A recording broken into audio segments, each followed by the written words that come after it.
But these are topics where the right answers are so obvious and so painful to elaborate again and again that if you spend a lot of time doing this, your intellectual life begins to seem like a kind of purgatory. I mean, does a belief in the literal truth of revelation perpetuate ignorance and conflict in our world? Are there good reasons to hold such a belief? Are certain religious doctrines more dangerous than others? These are punishingly boring questions to have to deal with. And yet one has to deal with them because the obvious answers remain controversial and even taboo. But this is not why I spent years studying philosophy and science, and it's certainly not why I spent years on silent meditation retreats. It's been important to talk about these issues, and I've done it and I'll continue to do it because I think it's socially necessary. But it seems to me that anyone could be doing this job. It really doesn't have to be me.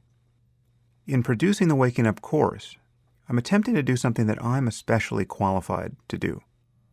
I don't consider myself the best at any one thing, but you don't have to be the best at anything to be almost uniquely qualified for something. For instance, I'm not by any stretch of the imagination the world's best scientist. As far as what I do on a day-to-day basis, I'm more of a philosopher. But I'm not the most knowledgeable philosopher in the world either. My PhD, after all, is in neuroscience, not philosophy. And there's no question that there are books and papers I should have read, but haven't. I'm not the best meditator in the world. There are many people who have far more experience than I do, practicing on intensive retreat. I took some psychedelics back in the day, but there are people who are far more experienced in that area than I am. I know a fair amount about religion, but I'm not a religious scholar. I don't read any of the primary languages in which the world's scriptures were written. So this is a picture, it would seem, of just pristine mediocrity. But consider, how many scientists know as much philosophy, and how many philosophers know as much science? Well, honestly, the field narrows quite a bit. And then when I ask how many of these people have a similar degree of experience in meditation, that is, how many philosopher-scientists truly understand that introspection isn't a dead end, how many have studied with great meditation teachers and spent a substantial amount of time on silent retreat? Well, now I can begin counting these people on my fingers.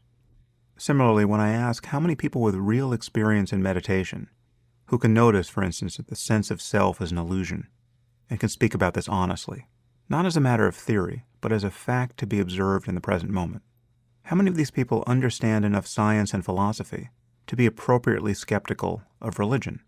That is, how many people with a mature meditation practice understand that we have to get out of the religion business once and for all?